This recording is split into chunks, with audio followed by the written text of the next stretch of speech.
और इसलिए कोविड की जब महामारी हिंदुस्तान या पूरे विश्व में फैली थी तो मोदी जी ने कहा था कि हमारे लिए अवसर है और इस अवसर में स्वदेशी वैक्सीन को बनाकर हिंदुस्तान के करोड़ों लोगों को जीवन बचाने का काम उस वैक्सीन से, स्वदेशी वैक्सीन से हुआ। बल्कि यही नहीं, बचाने का काम किया। वेंटिलेटर की कमी थी, हमारे उद्योगपतियों ने, हमारे कारीगरों ने उनको भी स्वदेशी बनाकर, पीपीटी किट बनाकर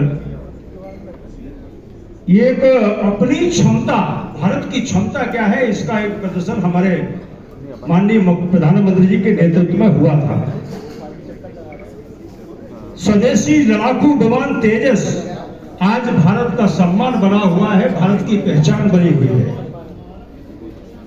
फिलीपींस को $374.96 मिलियन का ये ब्रह्मोस जो सुपरसोनिक मिसाइल है, इसका निर्यात करने का निर्णय भी, समझौता भी भारत ने किया है। यानी कि भारत के स्वदेशी जो लड़ाकू विमान है, अब विश्व को उस पर नजर है।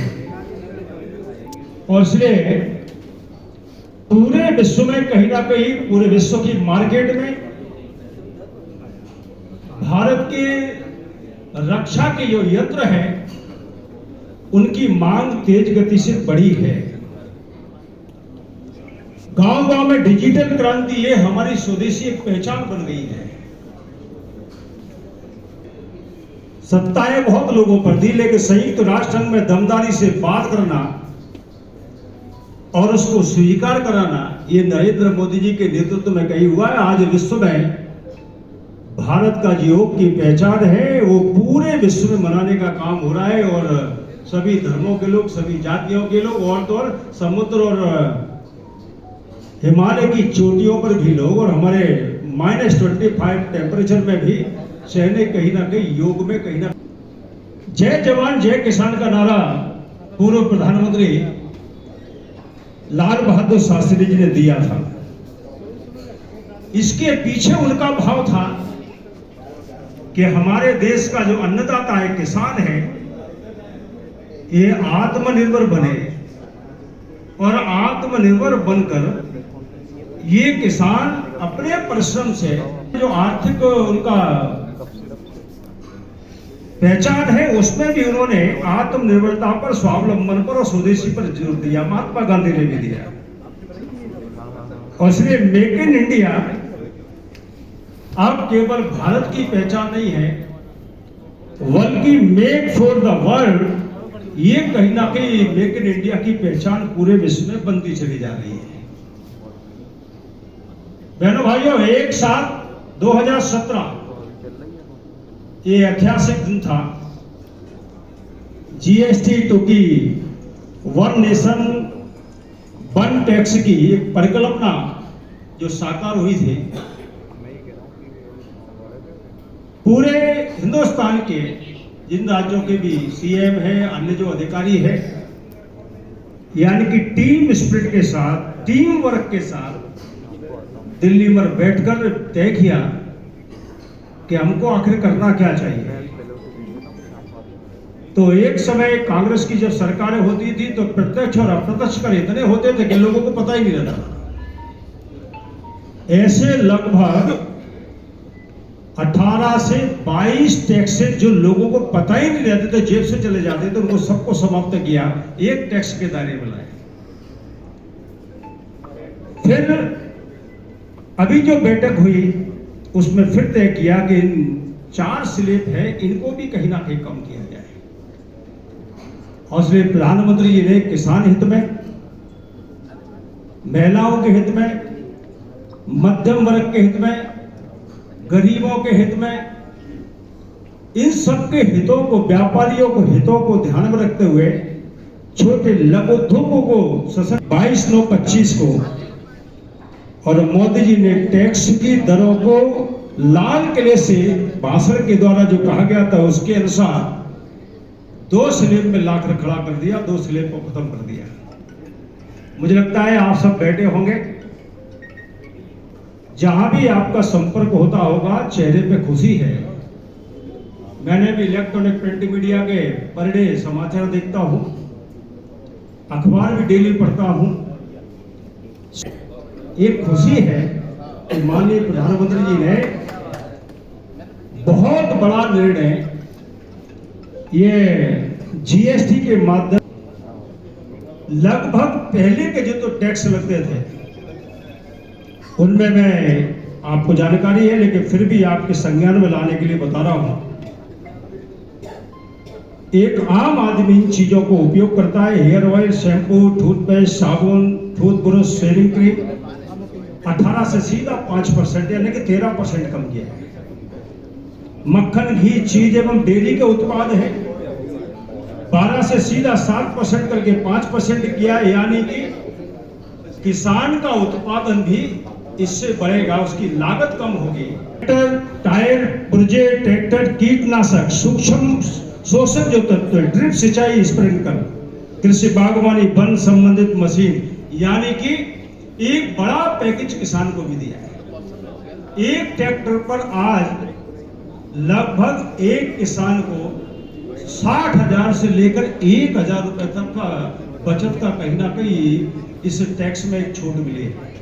एलईडी है, एलसीडी है, एयर कंडीशन टेलीविजन है, मॉनिटर, प्रोजेक्टर है, डिश वॉशिंग मशीन है, ये भी 28% से सीधा 10% करके 18% किया है। पेट्रोल डीजल का उपयोग कहीं ना कहीं ज्यादा होता है, उस पर भी 28 से 18% किया है।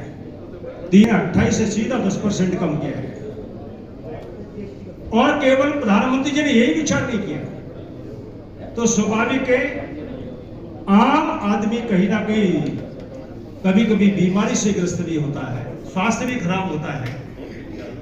और इसलिए स्वास्थ्य के क्षेत्र में भी प्रधानमंत्री जी ने ध्यान दिया है। व्यक्तिगत स्वास्थ्य एवं जीवन बीमा को 18% से सीधा 0% किया, यानी कि एक आम आदमी को टैक्स की बड़ी छूट। थर्मामीटर 12 से 5%, चिकित्सीय ऑक्सीजन 12 से 5%, डायग्नोस्टिक किट है 12 से 5%, ग्लूकोमीटर, टेस्ट स्ट्रिप्स है जो 12 से 5%, यानी कि स्वास्थ्य के क्षेत्र में और तो और कैंसर की जो दवाइयां होती हैं, जीवन रक्षक जो दवाइयां जो महंगी होती थी, उनको भी प्रधानमंत्री जी ने देना चाहता हूं। ये जो 28 से 18% किया है, 18 से कहीं 12 से 5% किया है, 18 से 5% किया है, इसके पीछे सीधा सीधा प्रधानमंत्री जी का भाव है कि हमारा जो मध्यम वर्ग है उस पर पैसा और बचे, उसको ताकत, गरीब बीमार रहते हुए कभी गिरवी रखता चीज है उससे बचे कर्ज से। ये माननीय प्रधानमंत्री जी ने बहुत ऐतिहासिक निर्णय लिए हैं और बच्चों की चॉकलेट पर भी 28 से 5% कर दिया है, ताकि उनके चेहरे पे जीएसटी का स्लैब कम होने के बाद एकदम 1 महीने के अंदर जो 2 पहिया और 4 पहिए वाहन है लगभग खरीदी एकदम 20% ग्रोथ की गई। इसका मतलब है कि लोगों के पास पैसा बच रहा है या बचने की गुंजाइश इस टैक्स से है। ये लोगों की आशा और चमक उसके चेहरे पे दिखाई दे रही है। मैं आप लोगों से भी आग्रह करना चाहूंगा कि इलेक्ट्रॉनिक प्रिंट मीडिया इस माध्यम से कर, क्योंकि हमारे लिए देश पहले है।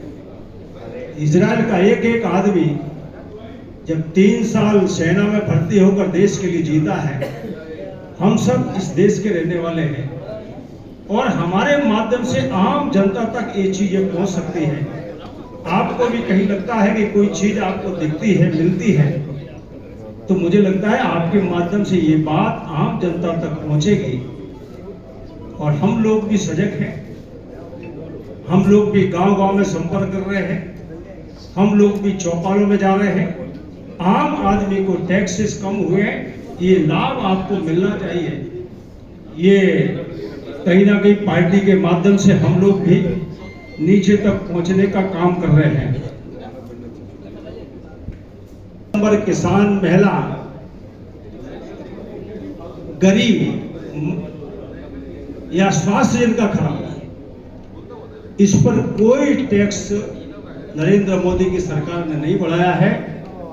टैक्स का बोझ कहीं बढ़ाया है तो विलासिता की वस्तुओं पर बढ़ाया है, ताकि वो चीजें कहीं ना कहीं कम हो, या जो यूज करते हैं तो उसका टैक्स कहीं ना कहीं ज्यादा लगे तो कहीं ना कहीं लोग उससे पीछे हटे। ये एक बड़ा निर्णय सरकार ने इसमें किया है।